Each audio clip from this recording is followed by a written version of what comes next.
Não se deixe intimidar. Anuncie corajosamente a palavra de Deus.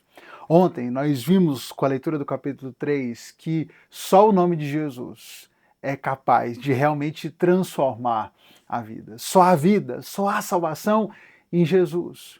E hoje, quando nós lemos o capítulo 4, mais uma verdade fica evidente, nos salta a leitura. O fato de que sempre que houver pregação genuína do Evangelho, sempre que o nome de Jesus for anunciado com fidelidade, haverá oposição, haverá perseguição, haverá a tentativa de intimidar, de calar. Mas cabe a nós continuarmos anunciando com coragem, com convicção, porque não há outra possibilidade, não há como assumir qualquer outra postura que não a de anunciar a verdade, de anunciar tudo que nós temos visto, tudo que nós temos recebido do Senhor. Não dá para se calar diante de uma verdade tão transformadora. Não dá para saber que Jesus, e só o nome de Jesus, pode nos restaurar, só nele a vida, e ficarmos em silêncio.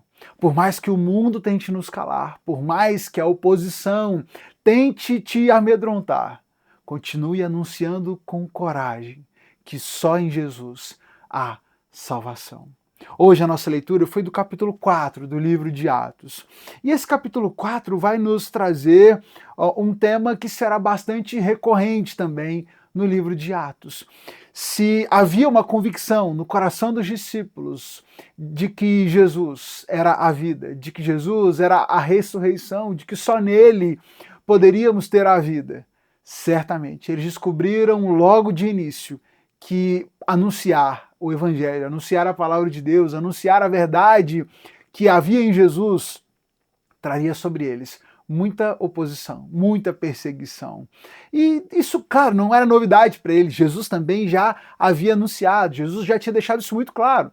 Antes mesmo deles sofrer a sua perseguição, Jesus já havia dito: vocês serão perseguidos. Se eu sou perseguido, vocês certamente serão perseguidos. Enfrentarão muita oposição. E Jesus, inclusive, ora pelos seus discípulos, pedindo ao Senhor, pedindo ao Pai que os protegesse, que os guardasse do mal. Mas certamente eles descobriram logo cedo que as artimanhas e as oposições do mal viriam com constância, viriam forte sobre eles. Mas eles precisariam perseverar confiando no Senhor. No capítulo 3, Pedro e João são usados pelo Senhor para curar um aleijado de nascença, um homem que com mais de 40 anos nunca havia andado e agora tinha sido curado pela ação milagrosa, foi curado pela sua fé no nome de Jesus, como eles anunciaram com tanta clareza. E esse milagre provocou todo um reboliço ali. As pessoas queriam ouvir o que Pedro e João tinham para dizer.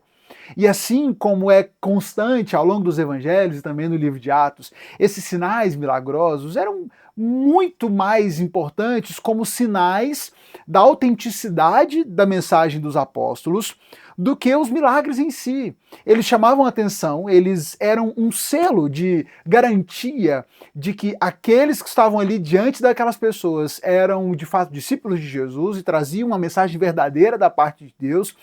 E eles usavam essa atenção, essa atenção das pessoas para a sua mensagem para poder então anunciar a verdadeira mensagem que eles tinham para passar, que era da salvação em Jesus. Só a vida em Jesus é a ressurreição, e é isso que Pedro e João fazem. E isso faz com que se levantem contra eles as autoridades em Jerusalém. Especialmente no capítulo 4, nós vemos que os sacerdotes, o sumo sacerdote inclusive, e outros sacerdotes, líderes da cidade, líderes religiosos, se reúnem em oposição a Pedro e João, porque eles estão anunciando aqueles que estavam ouvindo, dizendo, ensinando ao povo que em Jesus há a ressurreição dos mortos. Estavam dizendo que assim como Jesus havia ressuscitado, em Jesus, todos aqueles que estivessem em Cristo também ressuscitariam quando Jesus retornassem. E os saduceus não criam na ressurreição dos mortos. Você vai notar na sua leitura que os fariseus aqui meio que somem da perspectiva nesse momento. Primeiro porque eles estão em Jerusalém. Em Jerusalém, os saduceus estavam concentrados em Jerusalém, então é natural que nesse tempo em Jerusalém eles enfrentem mais oposição dos saduceus. E os saduceus, eles não criam na ressurreição. Ao contrário dos fariseus, que para eles o conceito de ressurreição não era um problema. Então os saduceus se levantam não por causa do milagre, não em oposição ao milagre, não porque eles negassem o milagre. Eles viram o milagre, eles conheciam aquele homem, sabiam que ele era aleijado desde nascença. Por isso ninguém questiona que houve um milagre, que Deus havia curado. Isso é muito interessante. Porque a oposição se levanta não porque eles não criam no que tinha acontecido, mas porque a mensagem anunciada pelos apóstolos contrariava as suas próprias percepções, contrariava as suas convicções de fé. Isso é algo muito importante para a gente refletir. Aqueles líderes não estão se opondo porque o milagre não foi genuíno, porque não viram a ação de Deus ali, mas porque a mensagem do Evangelho apresentava uma verdade que confrontava as suas convicções. Fique atento, irmão, fique atento, porque muitas pessoas, às vezes, talvez você se pegue em momentos assim, se levantam contra aqueles que anunciam a mensagem do Evangelho, não porque questionem a verdade, mas porque aquilo que é anunciado não está de acordo com a sua vontade, com a sua perspectiva. Esses líderes então se levantam, mandam prender. Pedro e João são presos, passam a noite na prisão. No dia seguinte, os líderes, as autoridades todas se reúnem para interrogá-los. E a questão é que muitos mais creram na mensagem de Pedro e João em função daquela ocasião. O número que tinha sido em torno de 3.000, né, que tinha se convertido naquele primeiro episódio de Pentecostes, agora sobe para um total de aproximadamente 5.000, mais 2.000 homens aproximadamente creram nessa mensagem. E o número de pessoas que creu em Jesus, que crê na mensagem do Evangelho, que crê que Jesus é a vida, é a ressurreição, é o Salvador, está crescendo e cada vez mais crescendo. E no dia seguinte essas autoridades se reúnem e perguntam para os apóstolos, com que autoridade? Com que autoridade vocês fazem esses sinais? Em nome de quem vocês fizeram isso? Pedro e João não perdem mais uma vez a oportunidade de dizer. E o texto destaca e deixa isso claro que, cheio do Espírito Santo, Pedro lhes respondeu.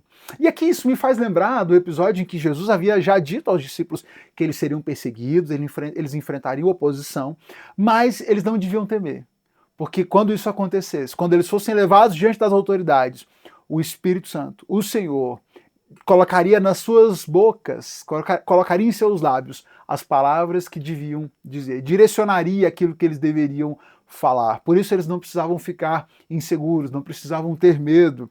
E aqui Lucas faz questão de dizer, eles estavam cheios do Espírito Santo. A resposta deles só podia ter vindo guiada pelo Espírito Santo. E de fato Pedro responde, olha, autoridades e líderes do povo, nós estamos sendo interrogados hoje porque nós fizemos o bem para esse aleijado, porque nós o curamos.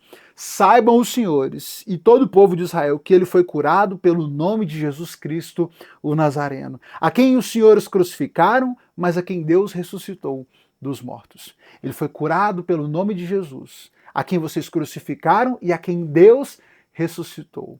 Veja que ele insiste nesse aspecto da ressurreição e deixar claro que foi o nome de Jesus que operou aquele milagre. E ele insiste, ele diz com ainda mais afirmativamente, não há salvação em nenhum outro. Não há nenhum outro nome debaixo do céu em toda a humanidade por meio do qual devamos ser salvos.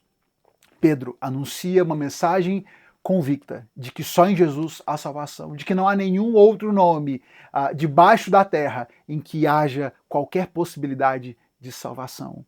E essa é a mensagem do Evangelho, essa é a verdade de salvação, a verdade que há na palavra de Deus, a verdade em Cristo Jesus, que só em Jesus há vida, só nele há salvação. E é essa mensagem que nós devemos continuar anunciando ainda hoje. E assim como Pedro e João enfrentaram oposição ao anunciar essa mensagem, meu irmão, hoje também, aqueles que se propõem a anunciar que só há salvação em Jesus também enfrentaram oposição. Não é à toa que nós vemos tantos casos nos nossos dias de perseguições e de oposições àqueles que anunciam a exclusividade da salvação em Jesus. E não me entenda mal, eu sei que tem muita gente, tem muito crente que faz suas bobeiras e depois, quando é colocado em xeque, quando é colocado diante dos seus erros, saca essa carta de não, estão me perseguindo por causa do evangelho. Muitas vezes nem é. Muitas vezes é só um crente fazendo uma coisa errada e querendo botar na conta da perseguição aos cristãos a punição sobre os seus erros. Então não confunda as coisas. Mas é sim verdade, continua sendo, e tem sido cada vez mais verdade, que anunciar, dizer essas palavras de Pedro, que não há salvação em nenhum outro, que não há nenhum outro nome debaixo do céu, em toda a humanidade, por meio do qual devamos ser salvos, anunciar essa verdade, traz e sempre trará e continuará trazendo perseguição, oposição. Especialmente num mundo que tem se vendido cada vez mais plural e que tenta convencer a humanidade de que todos os caminhos levam a Deus, todos os caminhos têm um pouco de verdade. Percebe como isso é contrário à mensagem do Evangelho? Como isso é contrário ao que os apóstolos receberam de Jesus e anunciaram às pessoas? Não se deixe levar pelo pensamento do nosso tempo, esse pensamento pluralista, onde tudo vale, onde em tudo há um pouco de bondade. Isso não é bíblico, isso não é evangelho. A mensagem do evangelho é sim exclusivista. Só há salvação em Jesus. Não há salvação em nenhum outro que não através de Jesus. Os membros do conselho ficaram admirados com aquilo. Olharam para aqueles homens e se viram admirados porque eram homens simples. Eles não tiveram uma educação religiosa formal, como aqueles líderes religiosos, saduceus, sacerdotes, tiveram. Entretanto, eles falavam com convicção, com clareza, e eles foram capazes de argumentar diante daqueles líderes religiosos. E fica evidente para eles que aquelas palavras só podiam ter vindo de pessoas que de fato andaram com Jesus. Eles reconhecem que aqueles homens andaram com Jesus, reconhecem que havia ali a ação de Deus manifesta naquele lugar. Mas algo me chama a atenção. Apesar de tudo isso, de terem reconhecido que eles andaram com Jesus, apesar do milagre ser inegável, eles continuaram até o fim, ameaçando e ordenando para que eles parassem de falar. Eles ordenaram que nunca mais falassem ou ensinassem em nome de Jesus. Mas Pedro e João claramente se negam a isso. E eles dizem, senhores, acreditam que Deus quer que obedeçamos a vocês e não a ele? Não podemos deixar de falar do que vimos e ouvimos. Eles estavam claros sobre o entendimento de que eles não podiam deixar de falar daquilo que receberam, daquilo que viram no Senhor. Era muito mais importante obedecerem ao Senhor do que obedecerem àqueles líderes. Por isso eles continuaram anunciando com coragem. Eles voltaram para onde estavam reunidos os outros discípulos.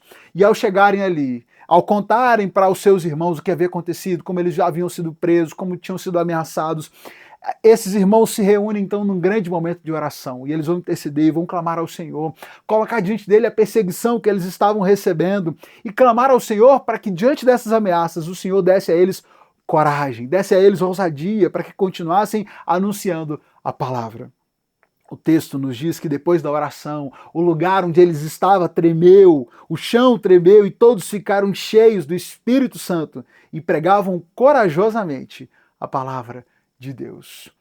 Eles não se deixaram intimidar. Eles anunciaram com convicção as verdades que receberam de Jesus. Quando intimidados e quando perseguidos, eles clamaram a Deus por sua proteção, clamaram a Deus por coragem, por ousadia e continuaram anunciando corajosamente a palavra de Deus. O resultado? O resultado é de que todos os que creram estavam unidos de coração e mente. À medida que eles se dedicavam a essa pregação da verdade, a pregação do evangelho, mais pessoas criam e mais unidos eles estavam e essa igreja continuava crescendo na fidelidade ao Senhor e na união uns com os outros. Tudo isso porque eles não se permitiram intimidar. Na reflexão de hoje, diante desse capítulo 4, eu deixo a você esse alerta. Anuncie com clareza, anuncie com convicção, anuncie a exclusividade da salvação em Jesus. Não deixe de anunciar que só em Jesus há salvação. Não há salvação em nenhum outro, não há nenhum outro nome por meio do qual nós sejamos salvos.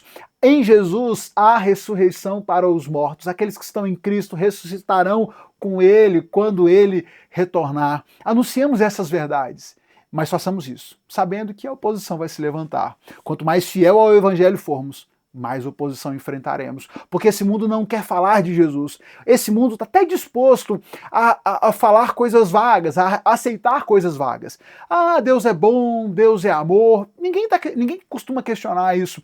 Deus é bom, Deus é amor. Nossa, olha esse milagre, olha isso que aconteceu aqui.